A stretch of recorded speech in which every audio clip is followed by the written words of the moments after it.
Hola, guys. Olis, buenos días. Buenos días. I'm Estela. And I'm Barb. Y bienvenidos to Cafecito and Crime.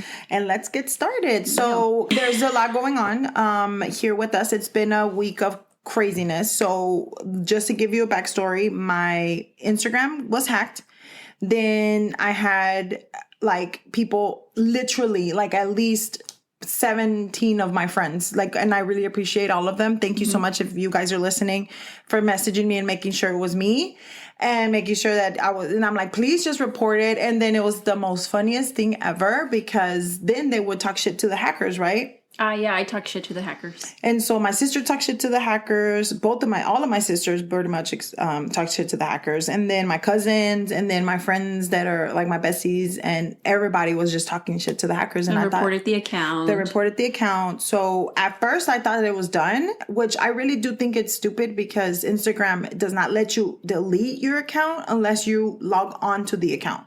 So, bitch, why the fuck do I need to delete an account? Which makes sense if you're not in a special circumstance, right? If you're not hacked. But if you can go in there and see who the fuck I am, I send them a picture of my face with this code, okay? It looked like she sent me a picture of it. I was like, bro, it looks like you're asking for ransom, like you're being kidnapped. Les mandé la pinche foto de mi pinche cresta, and I'm like, it's me, bro. Like, who else could it be? Can you verify that the pictures are not me? But you say you never heard back, right? No, I didn't. I did hear back, and they told me, it looks like you're having trouble logging onto your account. No, pendejo, pues obvio. Like, what the fuck? So anyway, point of my story is, guys, be careful. Be very careful out there. Oh, and then they were asking they were asking your sister for money. And they asked my friend Luis from Dallas, and they asked him for money and was like, hey, if you want your account back, send us funds. Shut the fuck up. It's not that deep. It's pictures, bro. Yeah. You can have it. As I was just worried about them getting into the Cafecito and Crime one, because then that's going to be a hot ass fucking mess. Yeah. And the reason is because we have 69 followers. Excuse me. Yay. Thank you so much to everybody that's been following us, that's been reposting. We appreciate everybody. Al 100. Everybody. We really, thank you. really, really, really We do. honestly did not know that this was gonna, we're that's a big deal to us. We're growing because we have now 2 different microphones than when we started. Estela got one for her cumple. Yeah, so my friends, a couple of my friends, they came together and shout out to them, because they could have bought me one too, but whatever. They bought me a microphone. I was like, oh my God, thanks. I know. Thank you so much. She really did do that. She really did. And then Barbie got my old microphone. So I got Estela's old microphone, so this is awesome. And because I always get the leftovers. Yeah, but we had just literally been sitting here because I haven't been here all week. So nos pusimos a platicar. We were probably talking for 45 minutes when we should have started the episode. Yeah. But we needed to catch up, Yeah, we needed to catch up. And, whenever you don't see... we talk, pero we don't talk. Because luego está mi husband de metiche oyendo lo que estoy platicando. And then here we're we catch up on the chisme, I'm like, hey, this. Yeah, and so then we do have, thank you so much. We don't know how to express that enough.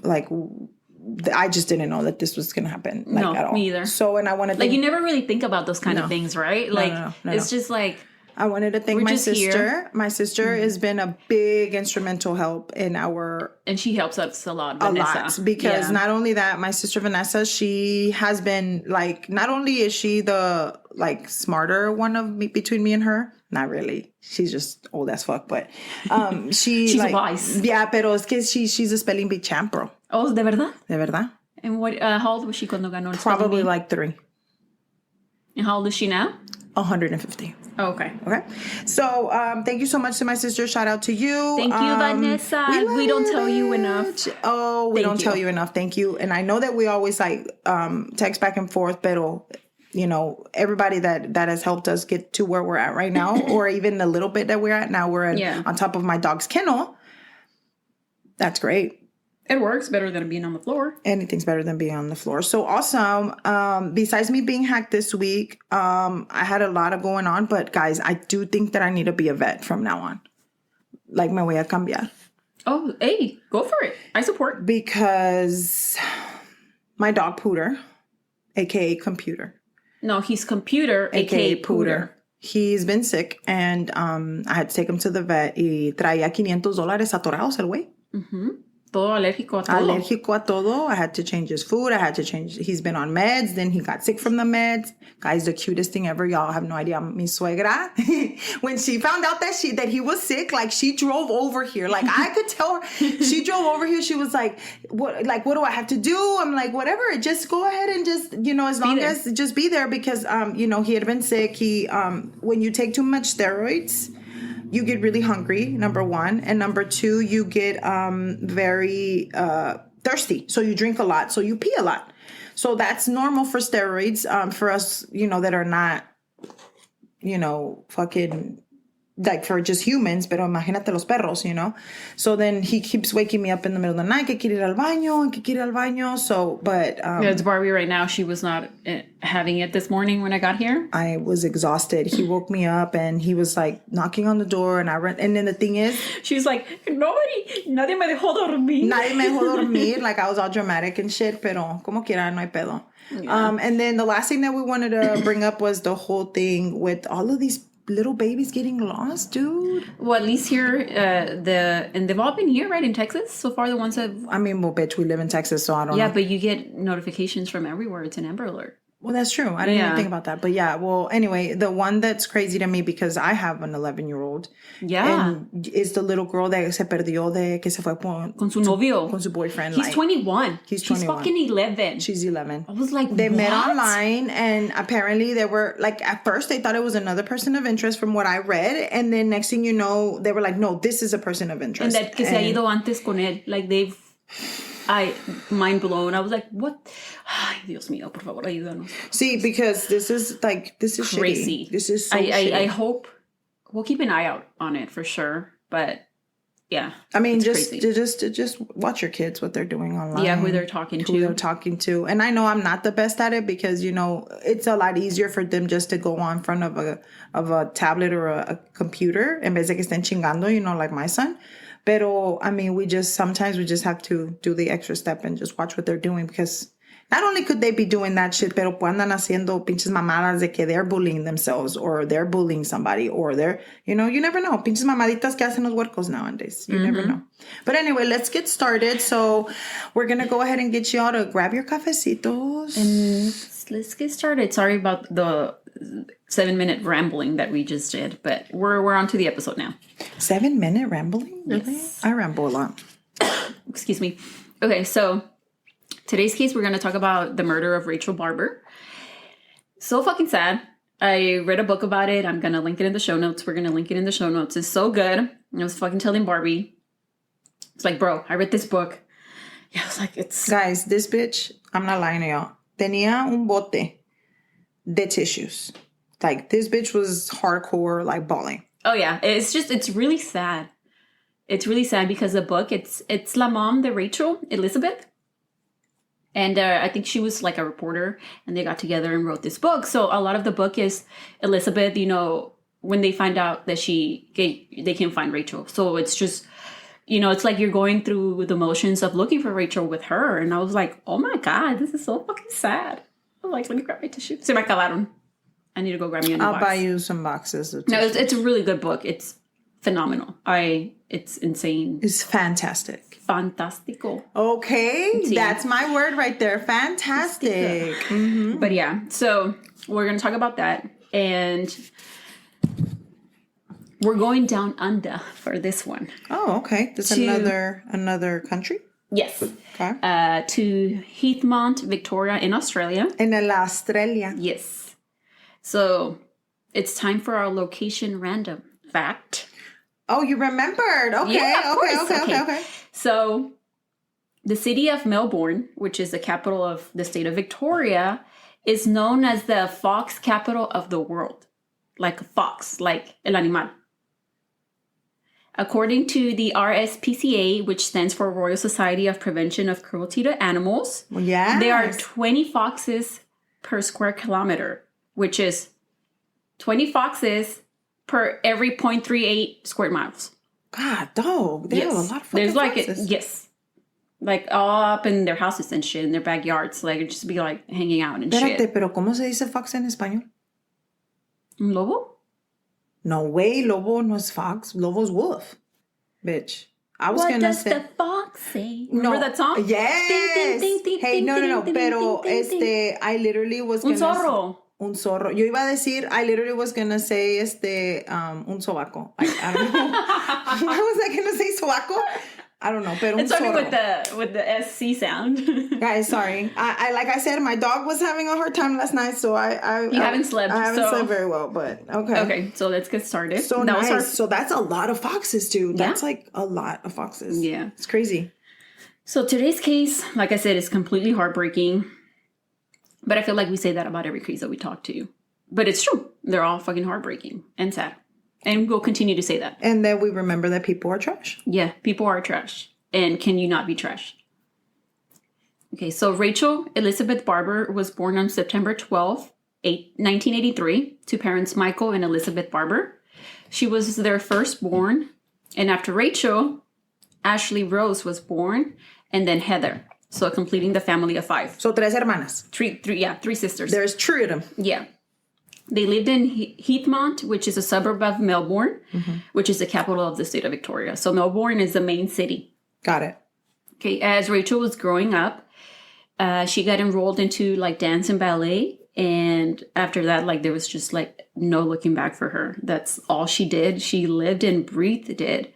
She loved it so much that the previous year before she actually disappeared, she had gotten some shin splints. That sounds hurtful. Yeah, which are you usually... know what? I actually know what that is. Like we have a lot of the people that I know, they'll get something called, and this is crazy to me, foot spurs.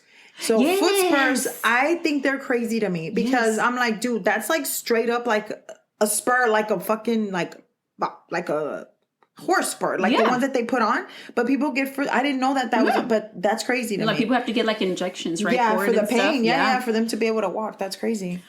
So Rachel got shin splints. She got it because I would say that 3 times. Shin splints, shin splints, shin splints. Ah, stupid. A ver tú. No, hombre. Ando peda con coffee ahorita. Y sin dormir. Y sin dormir. So Rachel had gotten the shin splints because she usually would push herself too hard. Oh. Yeah, so when that happened, she couldn't dance and she had to attend physical therapy twice a week for 5 weeks. But she'd still attend dance class every day just to make sure that she had the routines memorized. Wow. Yeah. That's dedication, dude. Like, wow. Yeah. So Rachel did struggle with she struggled in school with her grades, and she didn't have the best grades. But it wasn't because she didn't want to do the work. It's because she couldn't grasp what was being taught to her, and she couldn't understand it. And she'd get so frustrated, and she'd cry to her mom about it. And when she was in 9th grade, or she had finished like the 9th grade in 1998, she begged her parents to let her drop out of school and attend dance academy full-time. Like straight up full-time. Okay. Her dad told her yes. Of course, because that tells you whatever you want to hear, you know? But her mom was the one that was iffy about it. So she did have a full scholarship to the Dance Factory, which is the actual dance school in Richmond, which would start at the end of January. And her mom told her that if she could find something productive to do until then she could drop out of school. And sure enough, she did. She dropped out of school? Yeah.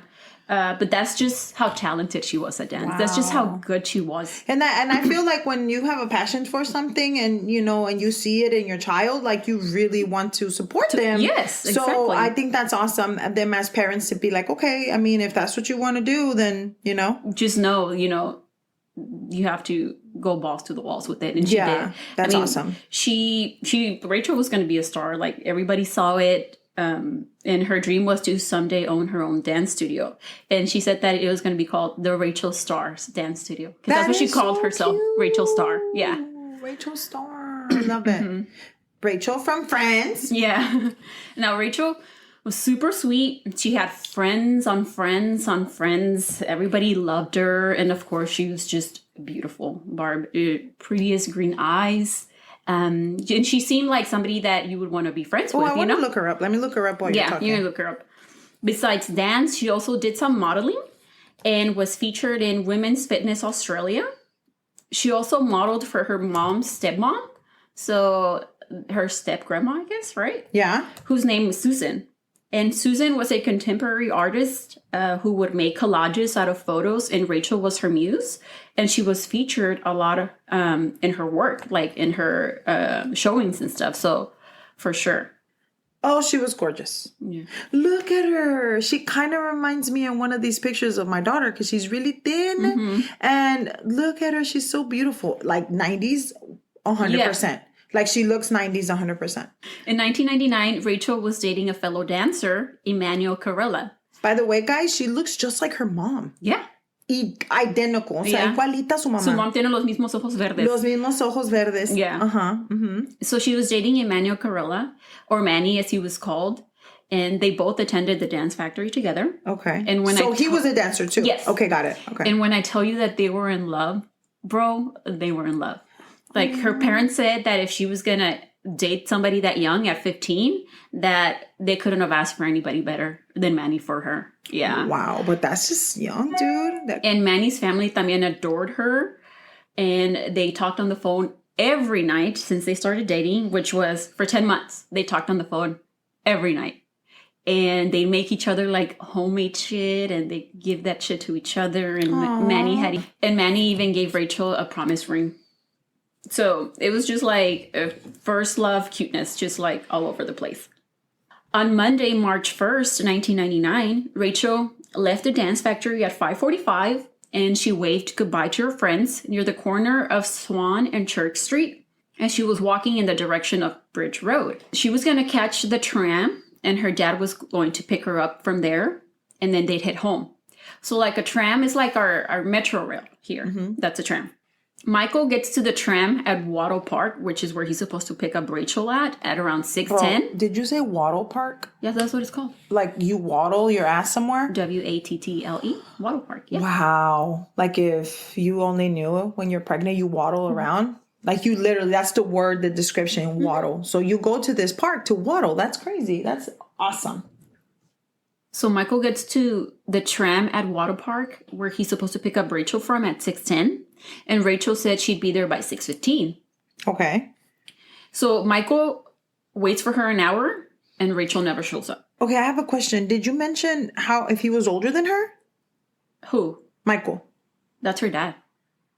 No, Manny. Was he older than her? They're the same age. They're the same age. Yeah, okay, that's yeah. I'm sorry. I probably should have mentioned that. Yeah, no, they're the same age. I think he turned 16, but they were 15, They have 16. a picture of them online, and they're so cute together with the little hair. Yeah. Bien pinche Backstreet right? Boys. Yeah. Yeah. So Rachel nunca llega. So Michael was like, what the fuck? He drives to his parents' house, which I assume they live closer than his own home. And, no cell phones back then. So he went to his parents' house and called Elizabeth at their house. Calls her up. En la casa. Yeah. Okay, got it. Okay. And le pregunta, hey, has Rachel shown up there? Has she called the house? And Elizabeth's like, no. So Elizabeth hangs up. And this was around 7:40 p.m., right? So got it. After Elizabeth hung up with Mike, I'm going to start calling him Mike. Because, I know them. Your besties. Yeah, she called the cops ASAP to report Rachel missing. So Rachel was reported missing less than 2 hours after somebody had seen her last. Okay. So it was quick. Yes. It was so quick. Yes. Okay. Mm-hmm. And now things are about to get real messy regarding what police department was supposed to take the missing persons report. Just a little heads up. Elizabeth calls the Box Hill Police Department and tells them that Rachel is missing.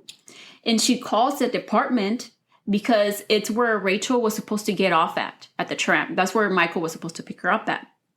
So she calls and they're like, hey, my daughter is missing. And they kind of just tell her, oh, it's fine.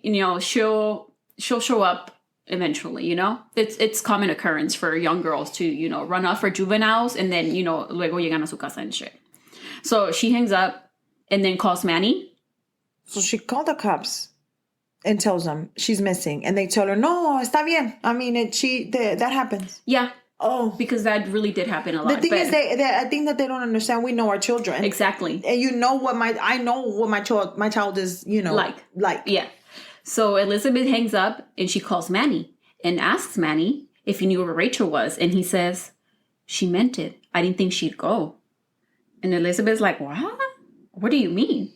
Y Manny le dice that Rachel told him earlier in that day que tenía un trabajo where clothes were going to be provided and that she was going to get paid lots of money. But there wasn't anything immoral or anything of worry because she was going with an old friend. And Rachel wanted money. Quotation marks. Old friend quotation marks. Yes. Yeah. And Rachel wanted that money to buy a pair of chunky blue Spice Girls shoes. My daughter, with her and her wanting to buy these chunky shoes. And she told Manny that she was going to buy those shoes with the money that she got from the Spice job. Girls shoes. Don't kill me with the Spice Girl. You know I love them. And then she had already showed, I think, her mom, Elizabeth, the shoes. And she had tried them on, but Elizabeth had told her that they couldn't afford them. Yeah. You know what? But I'm a shoe connoisseur. I call myself a shoe connoisseur, and I feel like I would do the same thing. Like back in the day, if anybody remembers, like you only had money for one fucking pair of shoes and you would make those count, bitch. So if she wanted them, I can understand why she needed the little pobrecita. Yeah, and then Elizabeth's like, to her, she was like, they weren't poor or anything. She's like, but with her dance fees, it's just, it seemed like there wasn't a lot for, just buying things because you wanted them. It was like, no, we're going to buy things that you need. So Elizabeth was talking to Manny. She hung up. Yeah. Y le habló una de las friends de Rachel, Kylie. And she called the school and then Manny again, and no one had heard from her. So while she was doing all of this, Mike was searching out for her out in the streets. And at 8:45, Mike officially filed a police report. Officially, paperwork and everything. And the same thing. The popo told them, okay, we're going to take down this report. But, I'm sure she'll show up on her own. Kids do this all the time. Yeah, she'll show up. But Elizabeth and Mike were like, no. She's fucking afraid of the dark. She doesn't I'm telling you, we know as parents. No. She's like, she's afraid of the dark. She doesn't like public transportation. She doesn't like to go anywhere by herself. She just didn't like to be by herself ever. And she didn't go off with her friends. Like you said, we know our child. How are you going to tell us how our child is? Elizabeth's mom ends up coming over to watch their other two girls. And they hit the streets, Michael and Elizabeth. And they did not stop searching for her for the next 2 weeks. When I mean nonstop, literally. Nonstop. Aww. I mean, and I don't blame them. I would do the same thing. Cuando llega la mom y le dejan las two niñas, they leave and they head to her school. And they told them that they they last saw her when she left at 5:45. And then that they searched that same area around the school and nothing. The next day, on March 2nd, they showed up at the Box Hill police station. And when they were there, the report that Michael had called in the night before was just hung up in the back, like on a wall. And that the police were in the area were just told to keep out an eye for her. For somebody matching Rachel's description. And the parents, Michael and Elizabeth, they ended up leaving some pictures there of Rachel. And they're like, oh, okay, blah, blah, blah. And I don't want to say that they were dismissing them, but they were fucking dismissing her appearance. Damn. They think she fucking ran away sola and that she was going to come back. Pinche gachos, no, for real. Like, honestly, like, I know that that it's probably like we have to focus on the other cases that are more important. But I mean, as you know, like I know as a true crime junkie, like the first hours of them disappearing are so fucking important, dude. Like you have to like be on it. I think that I've heard somewhere, and if you know anything about this, please leave us comments. Guys, leave us comments. Like we want to engage with you guys. We want to know that you guys are there. I know that you guys are listening because of the actual... You tell us. Yeah. But the thing is, just... let us know if anybody else has heard about this, that I've heard somewhere, or I think I was dreaming, that they were trying to change that to where, at first it was like you have to give them 3 days or something like that. But now they were like making it small. I don't know if that's true, but we'll find out. Yep. So after leaving Rachel's pictures at the Box Hill Police Department, they went back to the school and asked her teachers and her friends, and how she was acting the day before, if anything was suspicious or out of the ordinary. And they said no, like she was fine. Everything seemed normal. And now Manny was really fucking worried because no le habló en la noche the night before. And that never happens. And that never happened. It doesn't matter. They call each other. They were always on the phone with each other. Dude, I remember when you were back in the day. I mean, que andabas de novio y todo, and you were all in love with each other and shit. Like Alex and I would like fall asleep with the phone in our ears, like, and then we would hear each other breathing hard and shit. Yeah. But because you were like, that's the only time you had to, según tú, you know. Yeah. Now I want to punch him in the dick. I mean, anyway.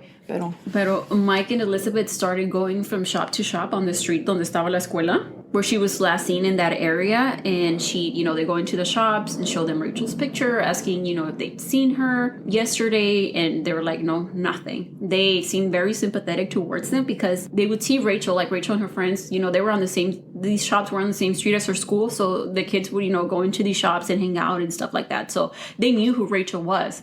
So they just tell her, you know, I'm sorry, but we'll definitely keep out an eye for her if, you know, we hear or see anything. Qué triste. So one shopkeeper did tell them about a man who had just been released from jail.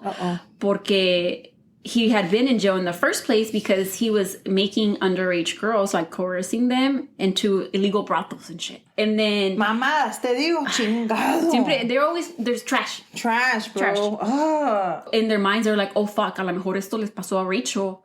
We need to go tell the police about this, you know? Definitely. They go and buy a paper that has this article talking about this man and that he was being released from jail. And they go to Richmond Police Department now and explain what's happened.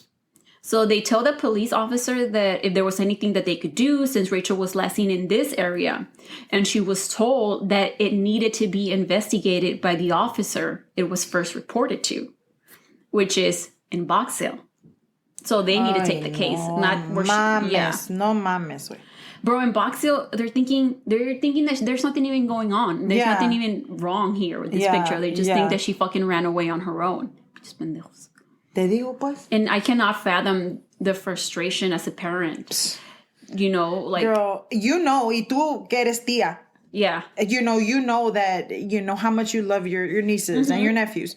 And you imagine, like, not knowing where they're at and like, going to the police for them to help you. Exactly. That's what I'm telling you. Like where you're supposed to go. Donde deberías de ir a decirles, can I get some help?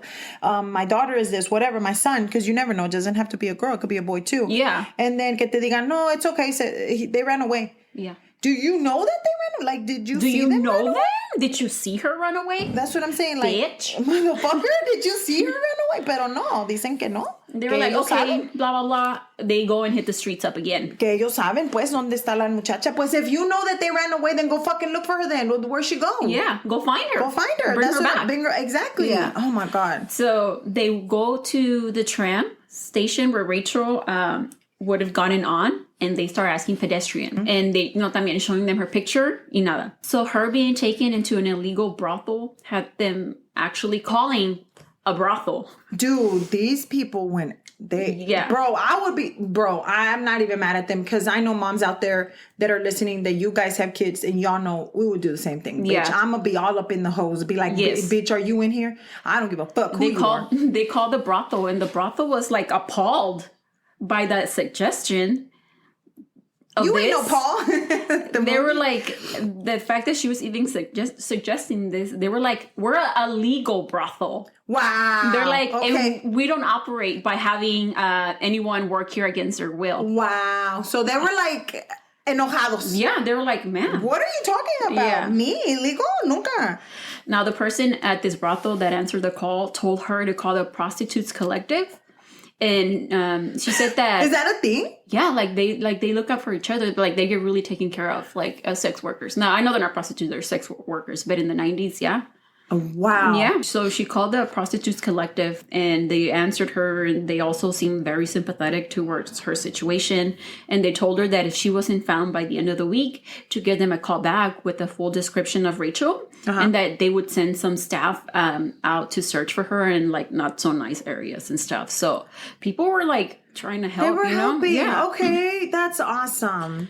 As we should, dude. As human beings, we should have that. It's like a parent looking for their child. Yeah, no, you know, but like I think that happens a lot too. To be empathetic. To be empathetic, yeah, for sure. Elizabeth and Mike caught a little bit of a break when one of the owners of a cafe where Rachel and her friends would hang out at, that owner gave her the number of his friend named Neil Patterson, who was a detective for the Missing Persons Unit. Okay. Okay. So they called him and he was like, okay, let me see what we can do, because I think it has to be filed with the police first, and then it has to like go into the system. And then there's a criteria that you have to meet for them to actually then hit the missing persons unit. And then it goes from there. Okay. So Neil was like, let me see what I can do. Y les colgó, right? And then another shop owner offered to make a poster for them. And he did, and they made copies. And then Mike and Elizabeth and Manny and his family and dance students from her same school, they helped put these all over the place as much as they could. They also dropped some off at the tram station office thingy. So the thing is, like, now you're saying all of these things that they're doing, but isn't the police like, oh my God, they're really concerned about her? Like, should we help? Just wait. Just wait. No me digas eso. So, they put these up at the tram office thingy, and they told her that they put some up. Se los fue a dejar a la oficina, and they told her that they put some up. So remember how I said Elizabeth's stepmom was an artist and Rachel had modeled for her? Yeah. Well, even Susan, who lived like a little bit farther away, put up a sign like in her office where she worked at, and that said that Rachel, who was featured in a lot of her work and was her granddaughter, was missing, and if they had any information to please let somebody know that they're in that office. So they were kind of like expanding their search a bit by Susan put in. And by this time their other two daughters, Ashley Rose and Heather, they were, I don't want to say sent away, but they were taken with other family members. Meanwhile, but because you're focusing on trying to find this person, and you're not paying attention to the other kids. And then Rachel was 15, Ashley Rose was 11, and Heather was 9. Oh, so estaban chiquitas. Yeah, they were little. Yeah, so, I like that name, Ashley Rose. That's pretty. Yeah, it is. So they hit the streets of Richmond again, that area where she went missing, searched back streets, looked through trash dumpsters, went down small as alleyways. Good for them, Estela. Not the best neighborhoods, car garages, you name it, y nada. They talked to Neil again on the phone, and he gave them some not so good news. He got told by the Popo that 97% of missing people turn up within 48 hours. And if not, at least by the end of 5 days. So what does that mean? I feel like they felt hopeless, thinking that the police wasn't going to help them after 5 fucking days. Bitch, what the fuck, man? And I don't know, I'm sorry. It is frustrating. And you're right. There should be, I think there's a lot of cop work out there that's amazing, and we appreciate everything that they do, but the thing is, like, in this situation that we're talking right now, it sounds like they weren't really trying to help. Neil did tell them that in the meantime, just write down the names of anybody that Rachel knew, like old friends, new friends, acquaintances, whoever they can think of. Just write down their names. Okay. After they talked to Neil, after this, they get a call from the Richmond Police Department this time to go in and make a statement. They got called in because one of Rachel's dance teachers called that police station to make a report that she was concerned about Rachel because she was missing. So they need to follow up that report now. Okay. So that's why not Box Hill, but Richmond Police first. Yes. Again, they went into here and they gave a recollection of what's been happening with Rachel and the searches that they've conducted themselves. 2 different police officers were then assigned to investigate Rachel's disappearance. And these officers go to the school and question Manny and asking him if Rachel had run away because she might have been pregnant and shit. Excuse me, bitch? No, and the thing is that they'll start, like, I guess they wanted to find out, like, if there was something that maybe... To fit their narrative. That they were like, okay, she ran away because of this. Yes. But, there was nothing. Like you said, the girl... But it's insulting, Yeah, that is insulting, but... And then they also, of course, interviewed other students and teachers. Let me say something. It is insulting, but you have to sometimes think outside the box because you don't know because they didn't know her. Pero vamos a lo mismo. They did not know her. Exactly. Vamos a lo mismo. They didn't know her, so they couldn't say, oh yeah, she's here. Bitch, go pick her up. So them doing that, talking that Popo was talking to the school and her friends and teachers, and with that going on, a good friend called Mike and Elizabeth and told them that they had a friend who owned printing equipment, and he had all the paper they could need to make posters. Okay. So they started making posters, before they just had, copies of one. Now they were actually designing posters for for Rachel. That was so nice of them. Yeah. And that's awesome that they came together to help her parents, Yeah. you know? Para que no se sintieran tan solos también. So someone also mentions to them that they should call their phone company and to check phone records. And they do, and ask for incoming and outgoing calls from that weekend before Rachel went missing, right? Just in case she had talked to this old friend. They were only able to get the numbers of outgoing calls and not incoming calls because for some type of privacy reasons or whatever. So then they asked the police if they could request those. And the police told them that it wasn't possible. Wow. Okay. Okay. Let's just say maybe they know what they're doing. Yes. You know, maybe they know what they're doing. Maybe they know something that, we don't. Or whatever. Exactly. So this continued for the next couple of days. They went out to search for Rachel with friends and family. They put up posters. Elizabeth and Mike on their own, when it was super late at night and stuff, would go and talk to like homeless people and street kids. I don't blame them, dude. I really don't. They were told, like, these street kids, Elizabeth mentions in the book that she's like, dude, these kids looked like they needed to be tucked in bed with a fucking teddy bear. That's how little they were. Just like and drinking hot chocolate and shit. In the street. In the streets. Yeah. Maybe in the homeless.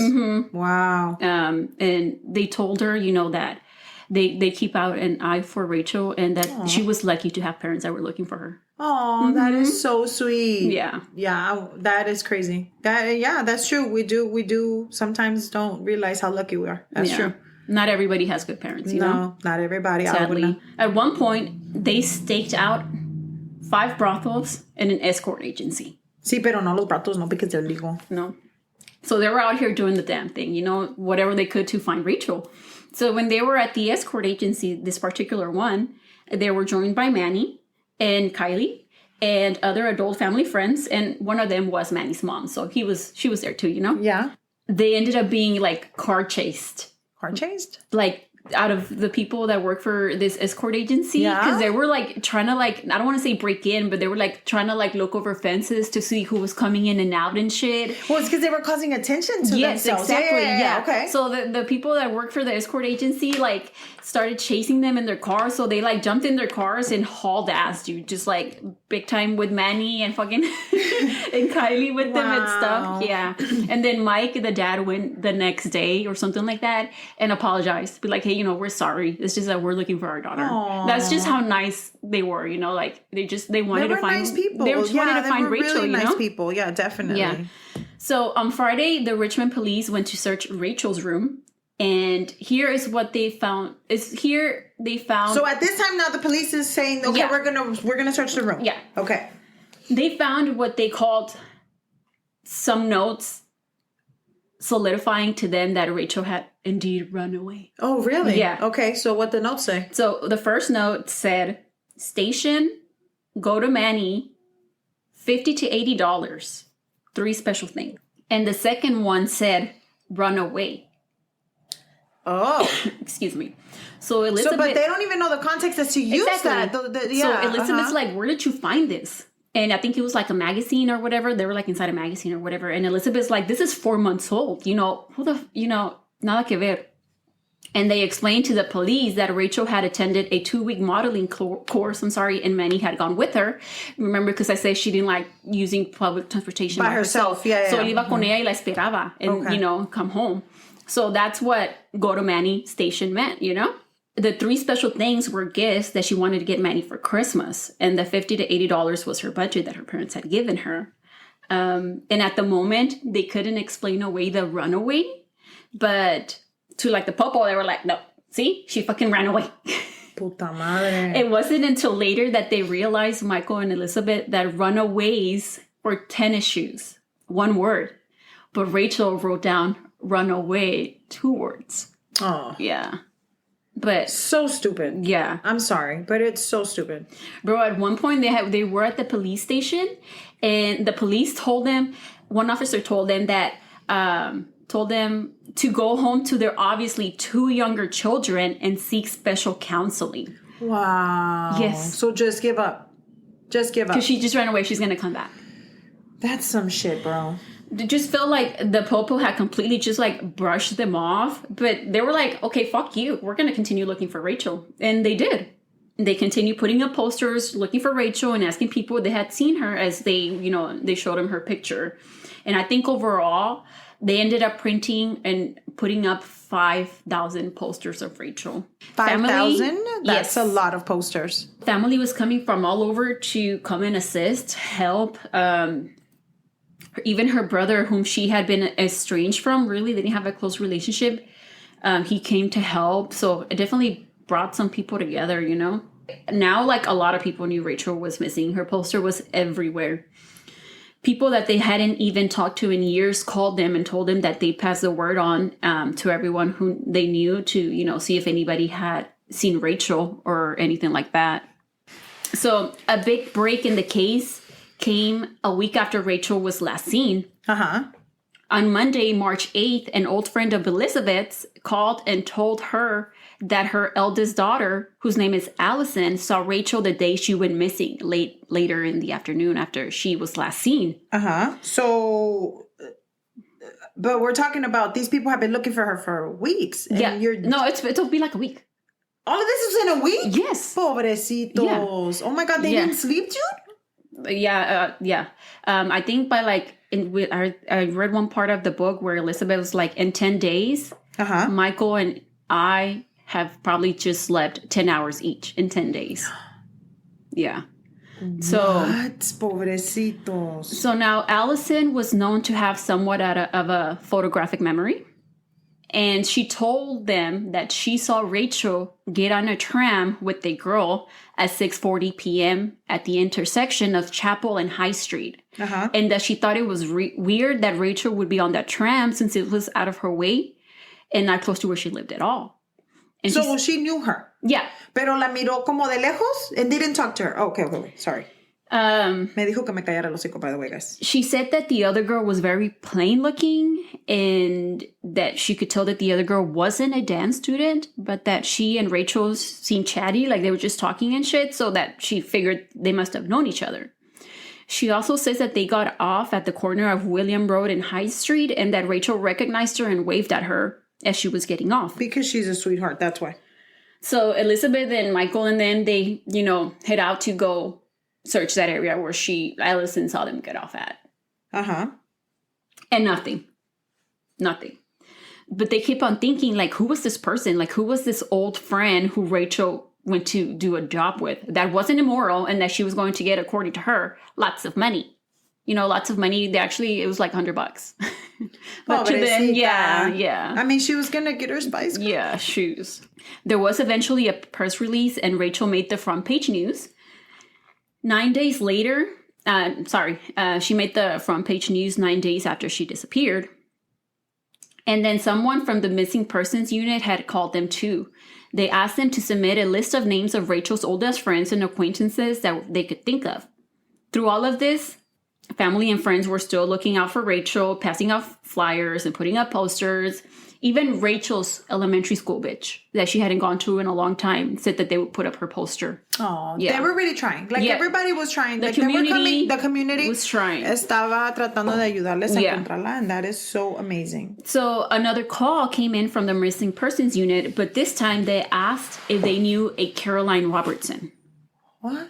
Yeah. Caroline Robertson. This is new. This is completely new. Okay. Because a phone number registered to her called the Barber home the night before Rachel went missing.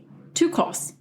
Mind you, the police didn't want to look through those fucking phone calls. Exactly. Whatever, dude. That you took up my next line in my notes, and the police didn't want to. Really? I'm sorry, but it's just... You were my brain. No, at that moment, like, I would have been like, really, motherfuckers? Really? You found something? Yeah. David and then they were like, no, we don't know a Caroline Robertson. So they were like, okay. So Allison too, the girl that saw her, worked with the detective and kind of helped find make a sketch of the girl she saw Rachel with. And then they, showed it to Elizabeth and Mike and they were like, we don't even know who that is. We were like, what the hell? Yeah. But the picture also got released to the public. So it was out there for sure. So, I've been telling you that the missing persons unit was not kidding a little bit involved. So David DePaio was working with Neil Patterson, and they're the ones that were working on Rachel's case from the missing persons unit. And they were the ones trying to figure out who this Caroline Reed Robertson was. they managed to find out that Caroline Robertson was a 20-year-old woman living in a suburb apartment where Rachel was last seen by Allison. Caroline did not have a criminal record or anything. And after some more digging, they find out that Caroline used to be named Caroline Reed, R-E-I-D. But she changed her name to Caroline Reed, R-E-E-D Robertson. Why'd she do that? Mamadas por eso. Chingada madre. They decide to go pay her a visit because they found her address. Oh, we're like, well, let's go check her out. You know, like, let's go check. Mind you. This is the missing persons unit. Yeah. They're like, let's go find this out. Oh, yeah. They get there, knock, and there's no answer. So, así encuentran su clickety clack, clack, click. They type up her and find her job's address. So they go to her job. I mean, because mind you, this is in the 90s, and all of this could have been done so much fucking faster if you would have fucking listened. Mm-hmm. I'm just saying. They go and look for her there too, and she's not there at her job. But they were told... No estaba en el jale la güey. No.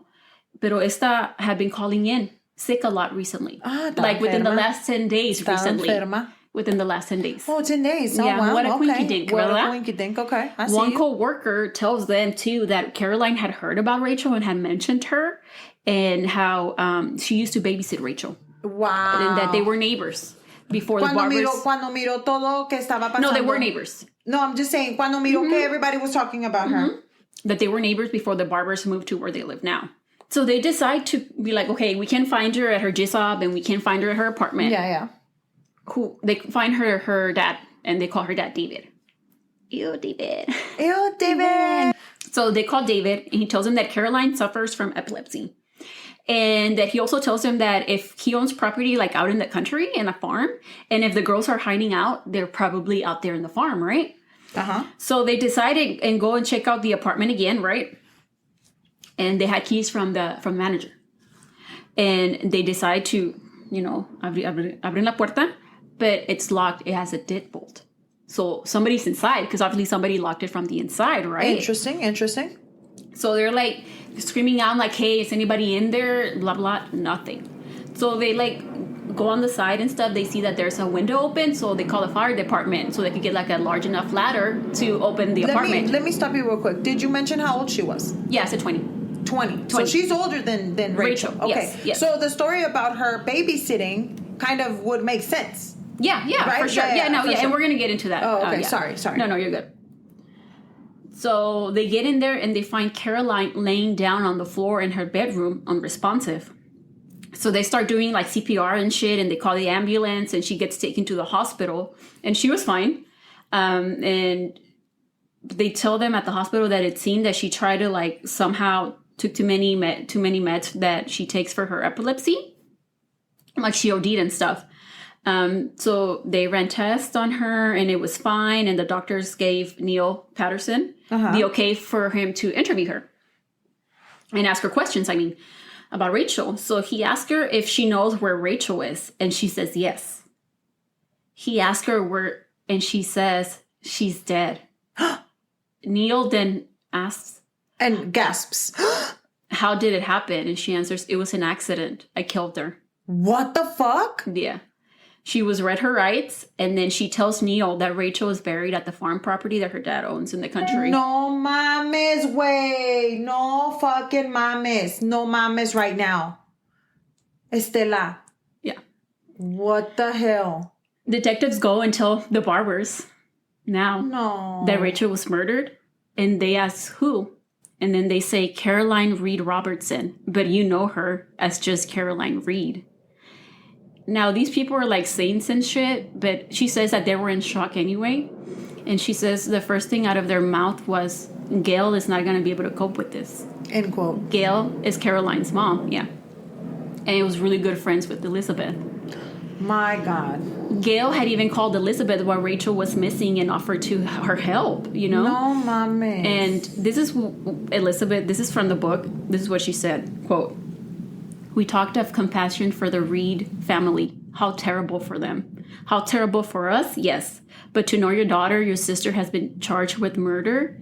The horror for Gail, who saw Rachel grow from 9 to 14. The horror for her sisters and her father. Wow. So the Reeds, they used to be neighbors. Like the Barbers, they had 3 daughters. Ashley Rose was best friends with the youngest daughter, and then Rachel was friends with the middle daughter, and then Caroline was the oldest. So Caroline was older, and she'd babysit the Barber girls from time to time. Not all the time, but sometimes. Mike and Elizabeth, of course, notified the rest of their families and their 2 other daughters. And then I think when they said it to them, and then that's when they broke down themselves. Yeah. Rachel's body, when they go out to the farm, was found in a shallow grave, lying in a fetal position and wrapped in blankets. She had also been found with the cord around her neck. But it was an accident? And it was later determined by a pathologist that her probable cause of death had been ligature strangulation. Rachel's funeral was held on Wednesday, March 24th, and 850 people attended. Yes, as they should. Elizabeth, a lot of people were invested and they needed to see, I feel like once ya miran que encuentran el cuerpo or whatever it is. And she was just loved by so many people, Yeah, not only that, but she was a sweet girl at her young age. She had been through done a lot, And Elizabeth dijo que she knew that for her friends, for Rachel's friends, it was going to be their first time going to a funeral, and she didn't want them to feel scared or anything like that. So she let some of her friends pick the music.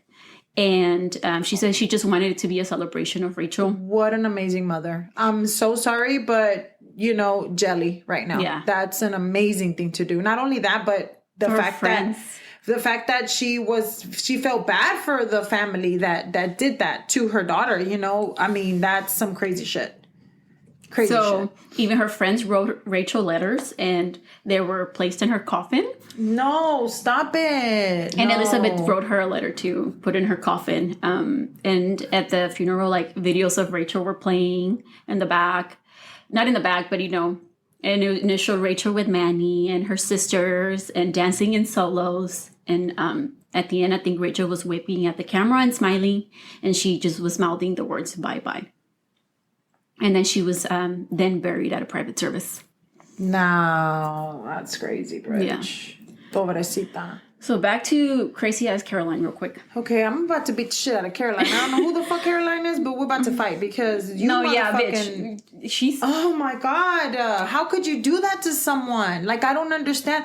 Fucking people are trash, dude. Yeah. How?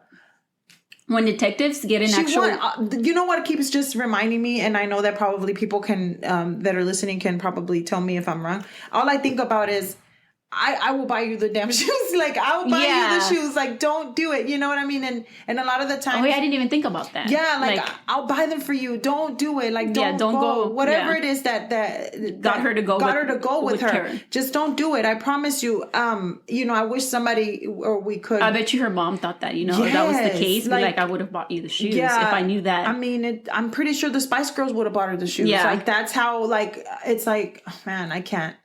And sometimes you think that hindsight, you're but it's just shoes. Yeah. But in that moment, she wanted them, and that was an important thing for her. She thought that if I had those shoes, then I'm gonna look fucking fly as fuck. You know, I don't know, me voy a ver pinche con madre. Pobrecita. No, it's really sad. This book was heartbreaking. I mean, it's you have to read the book. It's if it's heartbreaking enough here, just read the book and all the shit. It's insane. I'm gonna need you to tell me what the fuck happened to this hoe right now. Okay, yeah.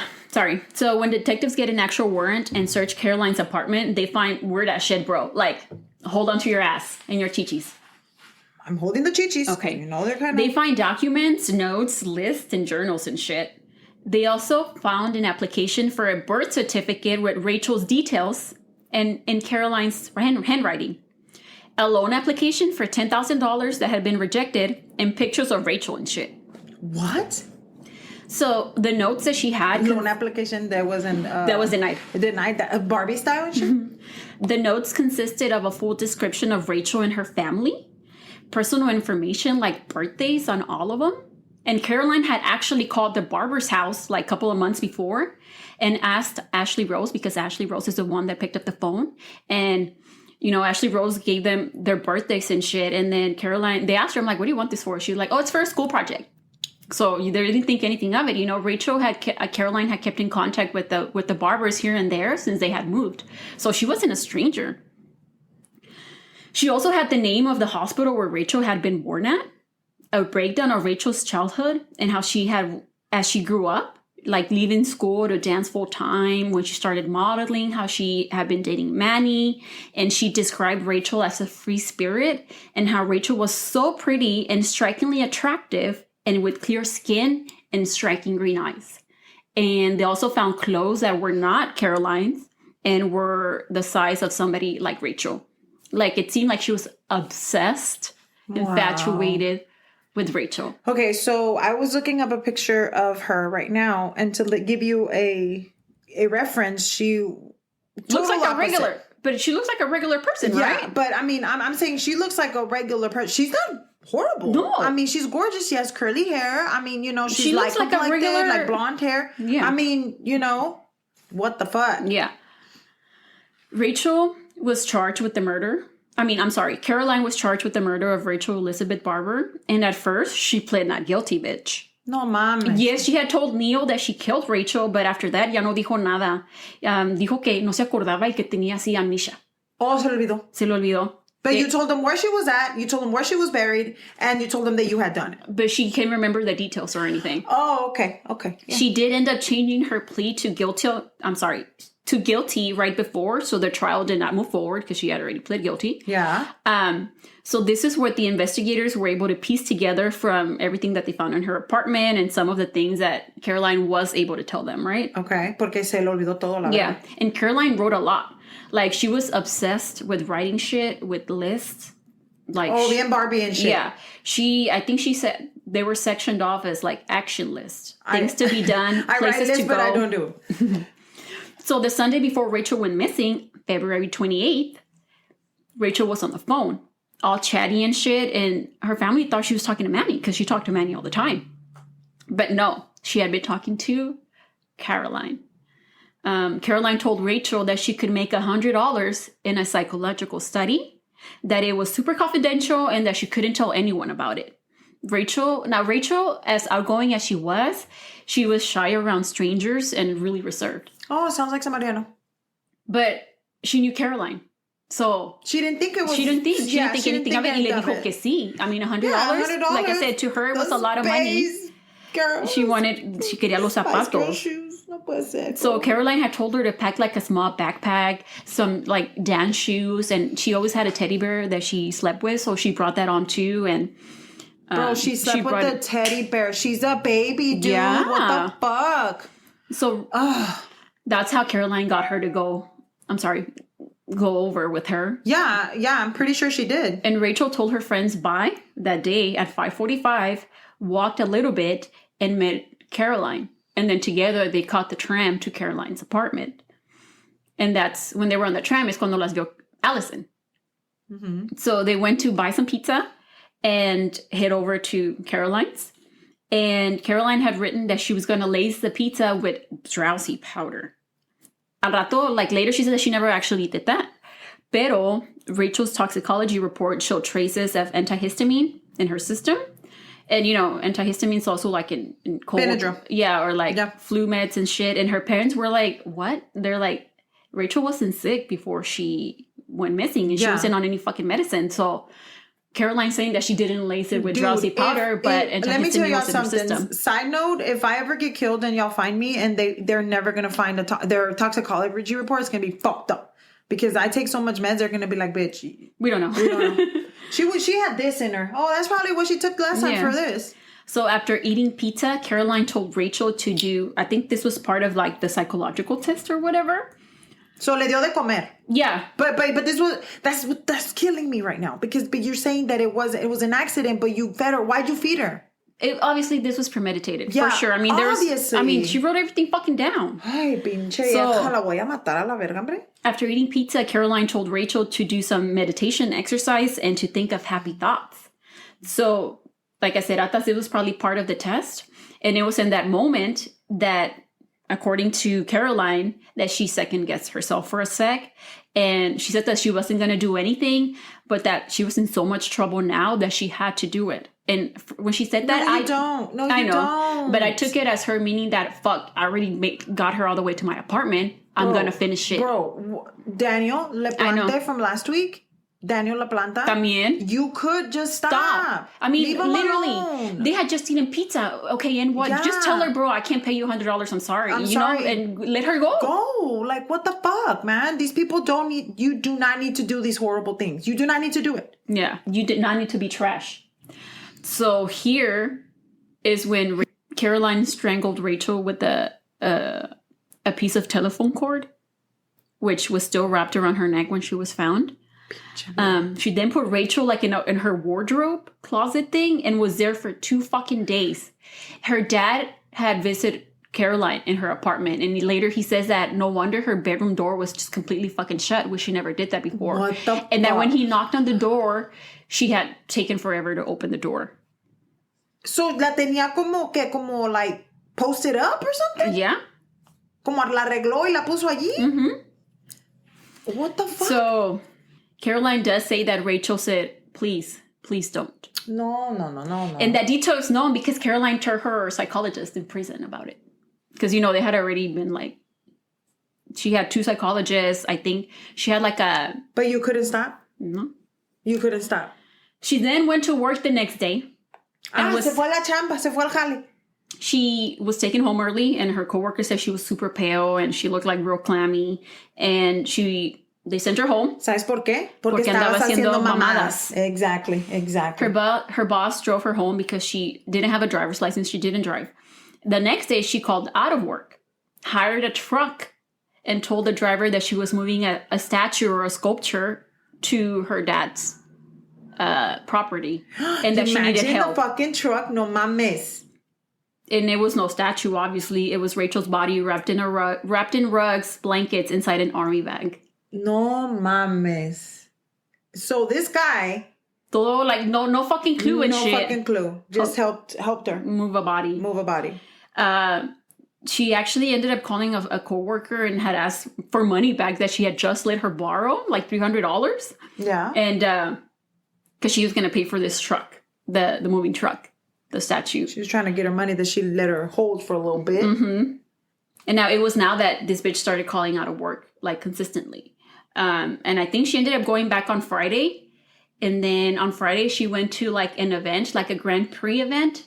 And Rachel's parents had been at that same fucking event looking for Rachel. No mames. So and this Grand bitch Prix, was there. By the way, if anybody that doesn't know, Grand Prix is kind of like a racing. It's like a car racing stuff. So I know that. So she was there Friday. And the reason I know that is from the movie The Cars. So, but anyway, go ahead. So then the following week, this bitch was still calling in, and her boss called her and be like, hey, ho, you're going to need a doctor's note. Pero aquí está Caroline.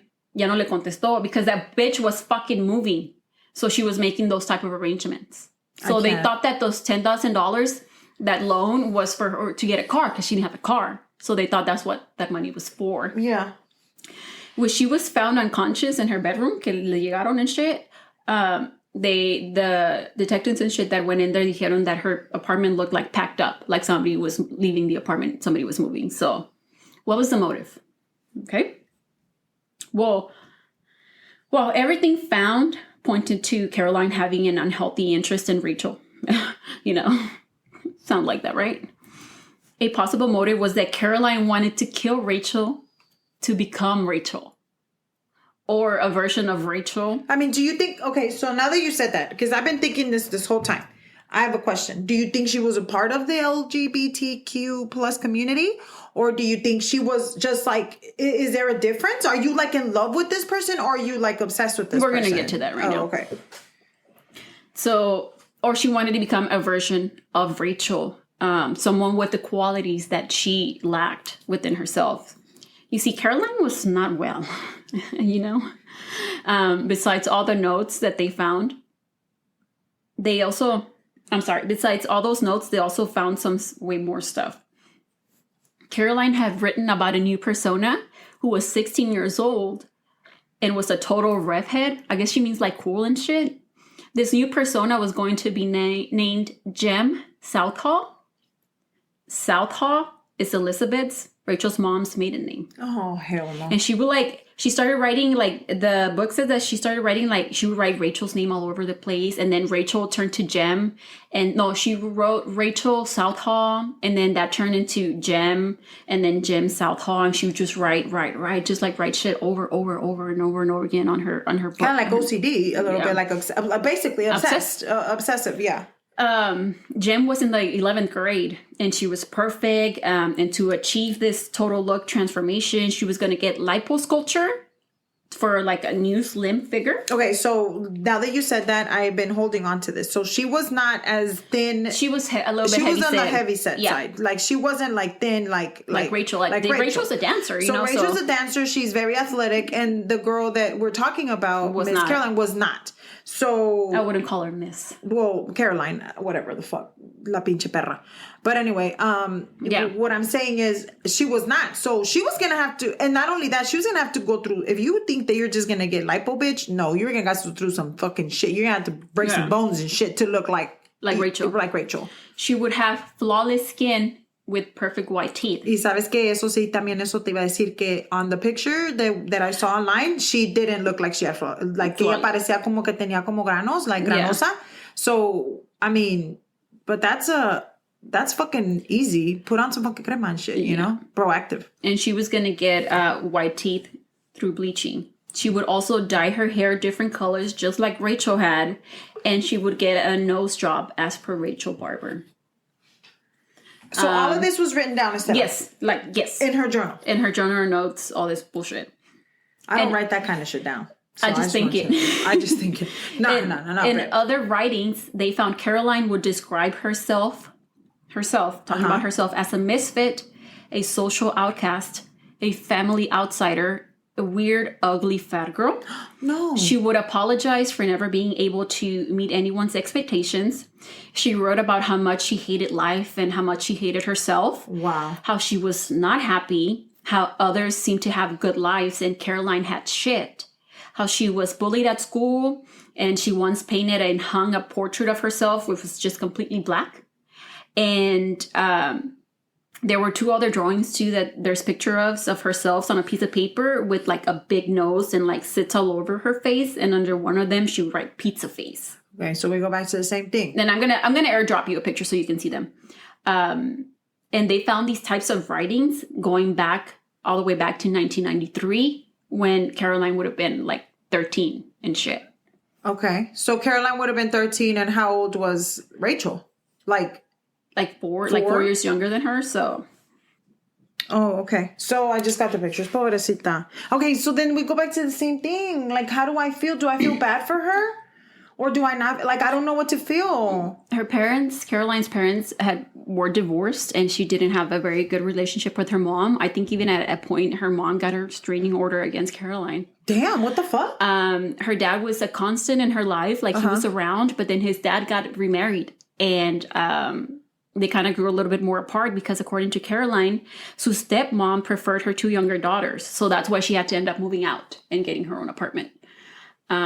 So all of these findings are being presented to the judge because since she pleaded guilty. O sea, porque quieren que digan que estaba loca y la chingada. You know, so there's not going to be a trial, right? So he needs, all this is being presented because he still needs to give her sentence for what she did to Rachel. Do they have the death penalty in Australia? No. Oh, okay. Not that I know of. I don't know. But so they were trying to get her a lesser sentence? But I mean, this is what they found. I mean, this happened, and he needs to be able to take everything in consideration. So he took consideration, like he was like the judge was so like, I think good at his job. He was taking everything into consideration, how long this bitch planned this out. Cause it seemed like she'd been planning it for a really long ass time and shit. So everything that he did it, I think with everything that was presented to him, he did his job. Okay. So, according to Caroline's psychologist, it seems that her parents' divorce definitely affected her. Yeah, obviously. Her not having a relationship with her mom and her crumbling relationship with her dad, too. But the way that she talked about herself, the judge asked her psychologist if Caroline ever mentioned being sexually abused. Because the way that, like I said, she just talked about herself aligned with children that have had sexual trauma. Yeah. The psychologist said yes, that Caroline did not want it presented to assist in her defense, and she didn't want, things repeated. So her psychologist told the judge that in their evaluation of Caroline, she presented several aspects consistent with having borderline personality disorder, but that they were more inclined towards Caroline being majorly depressed based on her negative thinking, low self-esteem, and self-doubt. They also said that they believe that her having amnesia, this is coming from her psychologist, was true, and that she was remorseful. And the amnesia came from like a coping mechanism. Yeah. I've heard that before. I've heard where people like kind of, not that they want to forget, they just happens. And that's because they're trying to, like their mind is trying to kind of protect them from that happening. Which, I mean, if she was having, like if she did have a lot of other kind of traumas, then that was something that her mind was already kind of used to doing and it just did it. At her sentencing, the judge told Caroline, in my opinion, it is that you suffer from a deeply entrenched personality disorder, which contributed to your conduct, and that at this stage, at least you represent a real danger to any who may become the unfortunate subject of your fixation. Wow. And sentenced her to 20 years in prison with parole after 14 and a half years. Wow. In April of 2001, Caroline attended a preliminary hearing where her lawyers were going to argue for a reduction of her sentence on the basis that it was too excessive given her age, her plea, and her lack of prior criminal record. No mames. Which those appeals were common, you know? Yeah. I think there was like 5 hearings that you had to go to before they actually made a decision. Yeah. Well, Elizabeth showed up because she was like, I'm not going to let anybody forget who the real victim is in this case. Good. Which is my daughter. Yes. Es todo. Es lo que debe de ser. Es todo. And in the hearing, Caroline's lawyer said that she told him that she had been remembering a little bit more. Oh, se acordó. Se estaba acordando of the details of that night. La pinche perra. Yeah, bien convenient. Bien convenient. At the end of the hearing, bro, Elizabeth, bitch, chingona and shit. She blocked Caroline's path as she was being let out and shouted at her and screamed at her, "You think you are being treated too harshly, do you? Too harshly? You think your sentence is unfair? You were unfair to my daughter. You were not fair. You gave my daughter death. Wow. You are a killer." Le dijo. End quote. Yeah. End motherfucking quote. Like bitch. They had to like we need some like straight snaps. Up fucking snaps right now. And she had never like before like lashed out like that, you know? Like she was like, you imagine the rush that she got? Yeah, she was so upset. Dude, I got chills right now. And I think that she obviously like they recorded her out, but reporters were there. She was like, I wanted her to see my eyes, which are Rachel's eyes. What the hell? Yeah. Sorry, coffee spilled in my eye. Oh, what the fuck? Dude, that's crazy. In 2002, I think at the last hearing for this appeal, Caroline withdrew her appeal. It's because that's what happens to people like that. Like, they need someone to be like, no, motherfucker, you fucking did this. Caroline was released in January of 2015. Their barbers, being the saints that they are, Los Santos, were said that they didn't want her to be harassed and that they hope that she keeps to herself, but they also never want to hear from her. Bro, let me at her. Una pinche piñata con madre. Dude, and that's pretty much the end of it.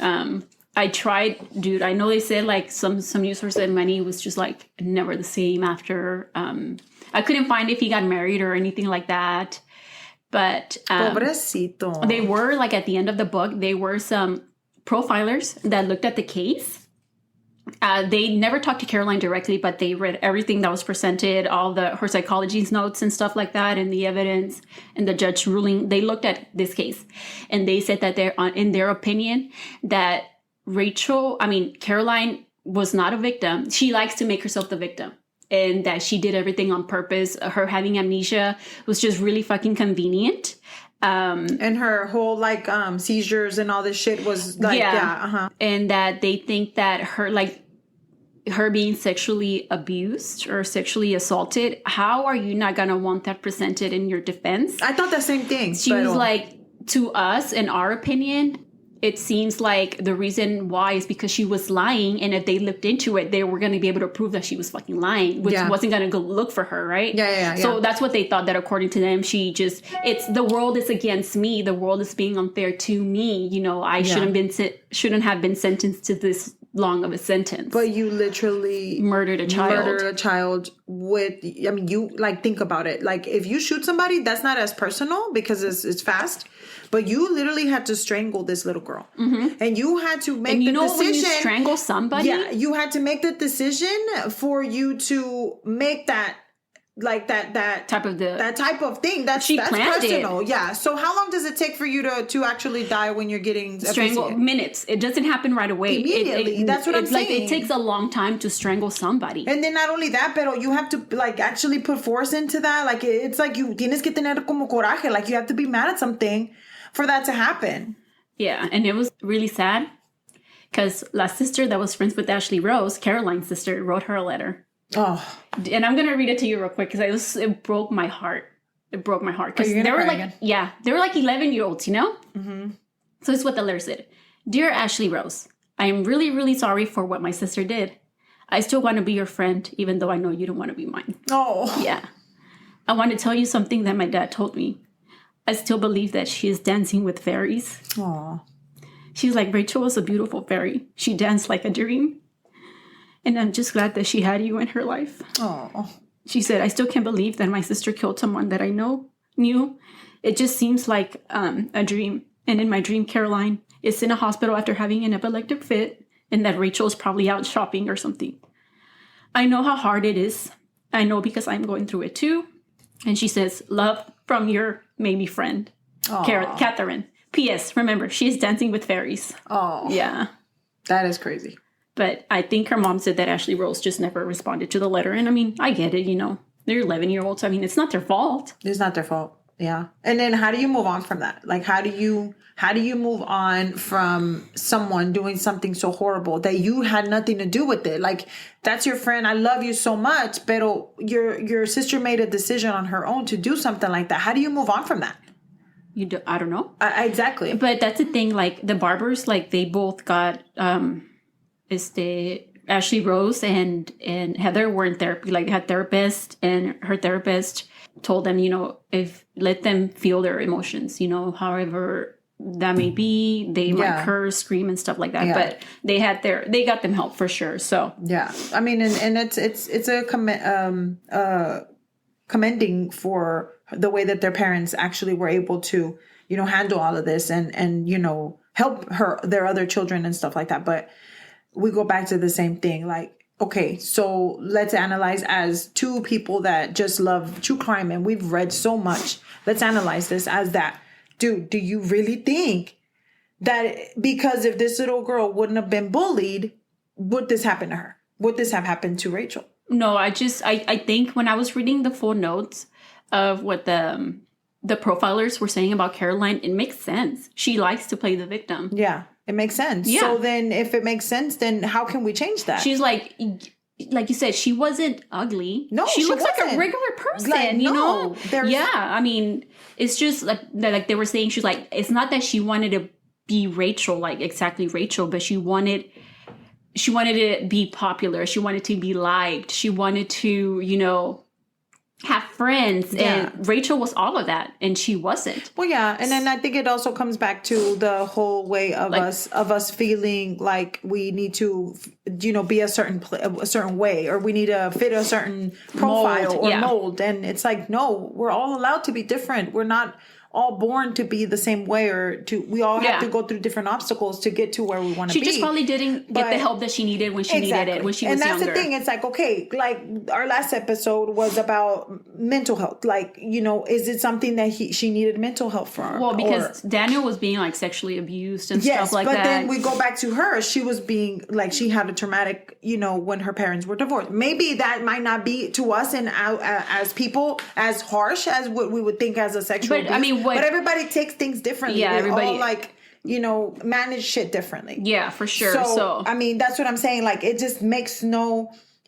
Once again, I really would like for you guys that you are listening. Give us your thoughts. Give us your thoughts for sure, because we go back to the same thing.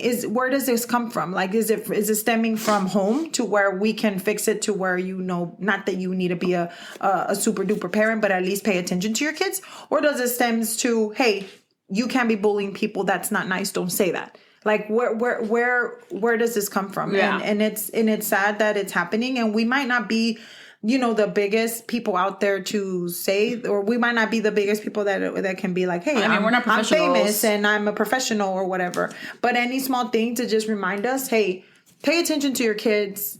Make sure that they're not bullying. Try to be there for them. Try to be there for them. Make sure that, let's be nice. Don't be trash. Let's just be nice to each other. And that is the case of Rachel Barber. And thank you so much, guys, for listening, as always. Thank you. We hope to hear you in the next one. And we also hope that you would like to please make a comment. You can also follow us on Instagram. Yes, at Cafecito and Crime Pod, or send us an email at cafecitoandcrimepod@gmail.com. Sorry, it took me. I kind of got lost there for a little bit. Bye. Thank you. See you in the next one.